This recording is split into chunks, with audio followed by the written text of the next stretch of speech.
அண்ணாமலை மத்திய அரசு தரமாக இருக்கும் கல்வி நிதியை பெற்றுத் தர முடியுமான கனிமொழி கேட்டு நம்ம அக்கா கனிமொழி அவர்கள் காலையில் சமூக வலைதளத்தில் இந்த பதிவு போட்டிருந்தாங்க. அக்கா அவர்களுக்கு பதில் நம்ம கொடுத்துருந்தோம் சமூக வலைதளத்தில். அக்கா அவர்கள் ஒரு விஷயத்தை நல்லா புரிஞ்சுக்கணும். கல்விக்கு பணம் தர மறுக்கிறாங்க அப்படிங்கிறது தவறான ஒரு சொல்லாണ്. மத்திய அரசு பல ஹெட்டில் பல பணம் வருது. அது ஆரம்ப கல்வியாக இருக்கட்டும், உயர்கல்வியாக இருக்கட்டும், எல்லா இடத்துக்குமே மத்திய அரசு பணம் கொடுக்குறாங்க, எங்கேயும் இல்லை என்று சொல்லலை. இப்போ இது சமகிரக சிக்ஷா அப்படின்னு சொல்லக்கூடிய அந்த பர்டிகுலர் ஹெட்டு அது எல்லாமே தேசிய கல்வி, புதிய கல்வி, அதை நோக்கி அது மாறிடுச்சு. சர்வ சிக்ஷா அபியான் மாறி இருக்கு. ஸோ இவ்வளவு பேசக்கூடிய அக்கா கனிமொழி அவர்கள் எதற்காக போன ஆண்டு 2024 தமிழக அரசு பிஎம்சி பள்ளிக்கூடத்தை நாங்கள் ஏற்றுக்கிறோன்னு எதற்காக சொன்னாங்க? அதற்கு அக்கா பதில் சொல்ல மாட்டாங்களே. எங்கேயும் கல்விக்கு பணம் இல்லைன்னு யாரும் சொல்லலைங்க. சமகிரக சிக்ஷா ஃபண்டு எதற்கு பயன்படுத்தணுமோ அதற்கு தான் எல்லா மாநிலமே பயன்படுத்த முடியும். தமிழகம் புதுசாக ஒன்று கண்டுபிடிக்க முடியாது. அதைத்தான் தர்மேந்திர பிரதான் அவங்க சொல்லியிருக்கிறாங்க. இந்த பிஎம்ஸ்ரீ பள்ளிக்கூடத்திற்காக புதிய கல்விக் கொள்கையினுடைய முக்கியமான சில விஷயங்களுக்காக நீங்கள் பயன்படுத்தலாம் அப்படின்னு. அதை அவங்க திரிச்சு மாற்றி பேசி நாம் ஏதோ கல்விக்கு பணம் கொடுக்க மத்திய அரசு மறுக்கிறாங்கன்னு தொடர்ந்து பேசுவது சரியல்ல. மேடம் ஏசரை பொறுத்த வரைக்கும் நம்ம சொல்லியிருக்கோம் மேடம். ஏசர் இல்லைங்க மேடம். ஏசர் இத்தனை காலமாக நடத்தப்படக்கூடிய ஒரு அமைப்பு. அது மத்திய அரசு மேற்பார்வையில் நடந்தாலும் கூட அந்தந்த மாநிலத்தில் குரூப் ஆஃப் என்ஜிஓஸ், ஒரு மாநிலத்தில் என்ஜிஓக்கள் அமைப்புகள் சேர்ந்து தான் அதை நடத்துகிறாங்க. அதனால் மத்திய அரசு நேரடியாக நடத்துகிறாங்கன்னு சொல்கிறதே தப்பு. இது எப்படின்னாங்க, எனக்கு வரக்கூடிய டேட்டா என்னை பற்றி குறை சொன்னால் நான் டேட்டாவே மாற்றுறேன் அப்படிங்கிற அளவில் தான் அக்கா கனிமொழி அவர்களுடைய பேச்சு இருக்குது. ஏசர் அமைப்புகள் இந்தியா முழுவதும் நடத்துகிறாங்க. எத்தனையோ இடத்துல தமிழகத்தை பற்றி சரியாக சொல்லியிருக்காங்க, சில இடத்துல நல்லா சொல்லியிருக்காங்க. அதையெல்லாம் அவங்க எடுத்து ஃபர்ஸ்ட் பேஜில் போட்டுக்கிறாங்க. எங்கே கல்வியில் லேக்குன்னா இருக்குன்னு பின் பாயிண்ட் பண்ணும் பொழுது இவங்க ஏசரையே அவங்க குறை சொல்வது எந்த அளவுக்கு ஏற்றுக்கொள்ள முடியும்? ஸோ இன்னைக்கு கனிமொழி அவங்க என்ன சொல்கிறாங்க, இல்லை நாங்களே அடுத்த வருஷம் ஒரு அமைப்பை வச்சு நாங்கள் நடத்துவோங்கிறாங்க. அந்த அமைப்பும் இதே தானே வரும். ஆனால் ஏசர் எல்லாமே ரெக்கார்டட் தானுங்க. எத்தனை பள்ளிக்கூடத்துக்கு போனாங்க, எந்த பேராவை படிக்க சொன்னாங்க, எந்த மாவட்டத்தில் எந்த பள்ளிக்கூடத்தில் தரவுகள் எடுத்தாங்க, அது எல்லாமே ஓப்பன் டேட்டா. அதில் யாரும் மறுக்க முடியாதுல்ல. அதை கனிமொழி அவர்கள் குற்றம் சொல்வது சரியல்ல என்பது எங்களுடைய கருத்து. வாக்குகளை சிந்தாமல் சிதறாமல் எடுக்கணும். எங்களுடைய ஒரே எதிரி திமுக தான் அப்படின்னு சொல்லி பாஜகவுடன் கூட்டணி வைப்பீங்களான்ற கேள்விக்கு விபிஎஸ் அவர்கள் அது 6 மாதம் கழித்து முடிவெடுப்போம்னு சொல்லியிருக்காரு. அதாவது எதிர்கட்சி தலைவராக இருக்கிறாங்க, ஒரு கேள்வி நீங்கள் கேட்குறீங்க, ஒரு பதில் சொல்கிறாங்க. நாங்கள் ஒரு கட்சி நடத்தி கொண்டிருக்கின்றோம், கட்சியில் தொண்டர்களாக இருக்கிறோம். எங்களுக்கு ஒரு கேள்வி கேட்குறேன். எல்லாருடைய நோக்கமும் திமுகவை 2026 வீட்டுக்கு அனுப்புறதா எந்த மாற்றத்திற்கும் இல்லை. காலம் சூழல் இன்னும் 6 மாதம் 8 மாதம் இருக்குது, எப்படி வரும்? அதே நேரத்தில் தமிழகத்தில் இன்றைக்கி ஆக்ரோஷமாக ஐடியாலஜிக்கல் அடிப்படையில் திமுக அதை மாற்ற கொண்டு போகிறாங்க. ஏன்னா திமுகவின் மீது மக்கள் பெரும் கோபத்தில் இருக்கிறாங்க. பெண்களுக்கு எதிரான குற்றங்கள் தினமும் அதிகமாகிட்டு இருக்கு. இதெல்லாம் தொடர்ந்து பார்க்குறீங்க. ஆனால் என்னை பொறுத்தவரை இன்னைக்கு இது ஒரு தேவையில்லாத விஷயமாக நான் பார்க்குறேங்க. காரணம் பாஜக வளர்ச்சி கட்சியை வளர்ப்பதற்கு முக்கியமான இது நேரமாக பார்க்குறோம், கடுமையாக உழைத்து கொண்டிருக்கின்றோம். இன்னும் தேர்தலுக்கான காலமும் அதுக்கான சூடு இன்னும் வரல. வரும்பொழுது எல்லாம் பேசுவாங்க, நான் என்டிஏ எப்படி இருக்கும், என்டிஏ அமைப்பு எப்படி இருக்கும். இன்னைக்கு டிடிவி தினகரன்னா இதே நீங்கள் பேசும்போது என் கூட பொள்ளாச்சியில் இருந்தாங்க. ஆனால் டிடிவி அவர்கள் பத்திரிகை சொன்னாங்க, வருகின்ற காலத்திலும் என்டிஏல தான் அமமுக பயணிக்கும். அப்போ என்டிஏ வலிமை அடைஞ்சிட்டு இருக்காங்க, எந்த மாற்றுக்கிறது இல்லைங்கண்ணா. ஸோ வருகின்ற நேரத்தில் என்டிஏ எப்படி இருக்கும், அது யார் இருப்பார்கள் என்று பேசுவாங்க.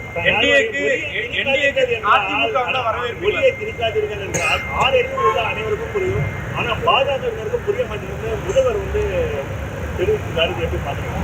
ஆனால் சில நேரம் எனக்கு சந்தேகம் என்னன்னா, முதலமைச்சர் கண்ணாடி பார்த்து அவரே பேசுகிறாரோன்னு சந்தேகம் இருக்குது. காலையில் அவர் கண்ணாடியை பார்த்து பேசுகிறார். மொழி யாருமே திரிக்கலையானா? தமிழகத்தில் தனியார் பள்ளிக்கூடத்தில், எத்தனையோ சிபிஎஸ்சி பள்ளிக்கூடத்தில், எத்தனையோ ஸ்டேட் போர்டு மெட்ரிகுலேஷன் ஸ்கூலில் தமிழ் மொழி கம்பல்சரியே இல்லை. நம்ம தொடர்ந்து அதை தரவுகளோடு பேசுகிறோம். இன்ஃபேக்ட் ப்ரைவேட் ஸ்கூலில் படிக்கக்கூடிய குழந்தைகள் கவர்மெண்ட் ஸ்கூலை விட அதிகமாக இருக்காங்கன்னு நம்ம சொல்கிறோம். அதை முதலமைச்சர் கருத்தை ஏற்றுக்கலையா? நாம் சொல்வது அரசு பள்ளியில் மட்டும் உங்களுடைய மொழிக் கொள்கையை திரிக்காதீங்கன்னு நம்ம சொல்கிறோம். தனியார் பள்ளியில் 3 மொழிகள் படிக்கிறாங்க, 3வது மொழி பிடிச்ச மொழியை படிக்கும் பொழுது அரசு பள்ளிக்கு ஏன் முதலமைச்சர் அவர்கள் உங்கள் மொழிக் கொள்கையை திணிக்கிறோன்னு சொல்கிறோம். அதனால் முதலமைச்சர் அவர்கள் சில நேரம் பேசும்பொழுது கண்ணாடியை பார்த்து பேசுவது போல தான் எங்களுக்கு தோணும். நாங்கள் எங்கேயும் திணிக்கலைங்கன்னா 2020 வரைக்கும் 3வது மொழி என்பது திணிக்கப்பட்டது. அது 2020 அது ஆப்ஷனல் லாங்குவேஜாக நீங்கள் எடுத்து படிக்கன்னு சொல்லியிருக்கோம். இதில் எங்கே திருப்பி வருதுங்கன்னா மும்மொழி கொள்கை விஷயத்தில் ஆதரிக்கும் அண்ணாமலை தமிழகத்தில் இருக்கக்கூடிய கேந்திர வித்யாலய பள்ளிகள் எத்தனை தமிழ் ஆனால் ஏற்கனவே நாங்கள் பதில் சொல்லியிருக்கோம்னா கேந்திரிய வித்யாலயை பொறுத்தவரை உங்களுக்கு தெரியும், ஒரு பள்ளிக்கூடத்தில் குறைந்தபட்ச மாணவர்கள் நாங்கள் தமிழ் படிக்கணும்னு சொல்லும் பொழுது அதற்கான ஆசிரியர் வசதியை கேந்திரிய வித்யாலயா பள்ளி ஏற்படுத்தி கொடுக்குறாங்க. அது உங்களுக்கு ஏற்கனவே தெரியும். பார்லிமெண்ட்லேயும் அமைச்சர் பதில் சொல்லியிருக்காங்க. குறைந்தபட்சம் ஒரு கிளாஸில் மாணவ செல்வங்கள் 25 பேர் நாங்கள் படிக்கணும், 20 பேர் படிக்கணும்னு சொல்லும் பொழுது அவங்க தமிழ் ஆசிரியரை ஹையர் பண்ணி அந்த கேவி ஸ்கூலில் தமிழ் சொல்லி கொடுக்குறாங்க. இன்னைக்கு முதலமைச்சர் ஒருபடி மேலே போய் எங்களுடைய தமிழ் ஆசிரியர்களை எல்லா கேவி பள்ளிக்கும் நாங்கள் கொடுக்குறோன்னு சொல்லிட்டாங்கன்னா எதுக்கு இந்த பிரச்சனையை அவங்க சொல்லலாமே? எத்தனை பேர்த்துக்கு வேலை வாய்ப்பை உருவாக்கலாமே? அது மத்திய அரசு இவங்களே ஆஃபர் பண்ணலாமல்ல? இன்னைக்கு மத்திய அரசு என்ன சொல்கிறாங்க? நிறைய மொழி பேசக்கூடிய குழந்தைகள் இருக்கிறாங்க, அவங்க தமிழ் மொழி படிக்க வேண்டும் என்று யார் கேட்டாலும் அங்கே கேந்திரிய வித்யாலயா மறுக்கவில்லை என்பது அதிகாரப்பூர்வமாக பார்லிமெண்ட்டில் நாம் சொல்லிய பிறகு கேந்திரிய வித்யாலயா தமிழே சொல்லிக் கொடுக்கல. ஏன்னா நீங்கள் ப்ரெஸ் மீட்டில் கேந்திரிய வித்யாலயா தமிழ் சொல்லிக் கொடுக்குற டீச்சர்ஸ் இருக்காங்க, அவங்க சொல்கிறாங்க. ஏன்னா அங்கே அந்த கிரிட்டிக்கல் நம்பர் ஆஃப் ஸ்டூடெண்ட்ஸ் இருக்கும் பொழுது முதலமைச்சர் அவர்கள் ஒரு பொறுப்பில் இருந்து அரசியல் சட்டத்தின் மீது பிரமாணம் எடுத்து அமர்ந்திருக்கக்கூடிய ஒரு நபர் திசை திருப்பி ஒரு பொய் வார்த்தைகள் சொல்லாமா அப்படிங்கிறது எங்களுடைய தொடர் குற்றச்சாட்டு.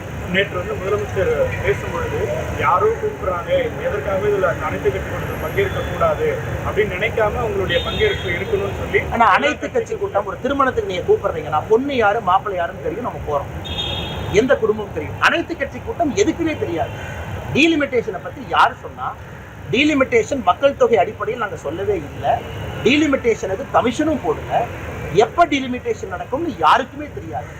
இவர் நாளைக்கு அனைத்து கட்சி கூட்டம் பெண்களை பற்றி, பெண்களுடைய பாதுகாப்பை பற்றி, பாஜக நாங்கள் போகிறோம், வானதியக்காரங்க எல்லாரும் போகிறோம், எதுவுமே சொல்லாதப்ப கற்பனையாக ஒரு அனைத்து கட்சி கூட்டம்.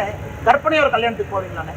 நான் அண்ணன் கிட்ட சொல்கிறேன்னே, கற்பனையாக ஒரு கல்யாணத்துக்கு வாங்க, பொண்ணு மாதிரி ஒருத்தவங்க இருப்பாங்க, மாப்பிள்ளை மாதிரி இருப்பாங்க, எப்படி அந்த கூட்டத்துக்கு போவீங்க? இது அனைத்தும் கற்பனை. கடந்த ஒரு ஆண்டுக்கு முன்னதாக தற்போது அந்த தேர்தல் ஒரே நாடு ஒரே தேர்தல் வரும்பொழுது இந்த மாதிரி டீலிமிட்டேஷனும் நடக்க வாய்ப்பு இருக்குன்னு சொல்லி ஒரு பேச்சு இருந்தது. மத்திய அரசு அதிகாரப்பூர்வமாக சொல்லுகின்ற கருத்துக்கு நாங்கள் பொறுப்புங்கண்ணா. 848 சீட் நாங்கள் சொல்ல வேண்டும். 22 சீட்டு தமிழ்நாட்டுக்கு வரும், சொல்ல வேண்டும். இந்தியாவில் டீலிமிட்டேஷன் வரும் பொழுது ஆர்டிகல் 81 படி பாப்புலேஷன் அடிப்படையில் தான் வரும், சொல்ல வேண்டும். புதிய நாடாளுமன்றம் அமைக்கும்போது கூடுதல் இருக்கை அமைக்கப்பட்டது. கூடுதல் இருக்கை அது 800, 900, 1000 இருக்குங்க. டீலிமிட்டேஷனை பற்றி எங்களுடைய கட்சி தலைவர்கள் பார்லிமெண்ட்ல பேசும் பொழுது ஒரே நாடு ஒரே தேர்தலை போல கமிஷன் கமிட்டி அது எப்படி வரும், எந்த அடிப்படையில் வரும். இன்னைக்கு அமித்ஷா அவர்கள் ஒருபடி முன்னாடி போய் ப்ரோரேட்டாங்கன்னு சொல்லி முடிச்சுட்டாங்க. அப்படின்னா இன்னைக்கு இருக்கக்கூடிய எந்த மாநிலமும் மேலையும் போக மாட்டாங்க, கீழே வர மாட்டாங்க. எல்லா மாநிலமும் அவங்களுடைய விகிதாச்சார அடிப்படையில் இருப்பாங்க. அப்படி இருக்கும் பொழுது முதலமைச்சருக்கு நாங்கள் கேட்கக்கூடிய தொடர் கேள்வி என்னன்னா, எந்த அடிப்படையில் எனக்கு தகவல் வந்துச்சு, டெல்லியிலிருந்து சொன்னாங்க 848 சீட்டு, அதுக்கு நாங்கள் ஆதாரம் கேட்குறோம். எதுவுமே இல்லாமல் பாரதிய ஜனதா கட்சியை கூப்பிட்டு நீங்கள் ஒரு மீட்டிங்கில் உட்காருங்கன்னா நாளைக்கு எந்த பேசிஸாக பேச போகிறாங்கன்னா, நாளைக்கு மீட்டிங்கில் ஒரு பேசிஸ் வேணும்ல.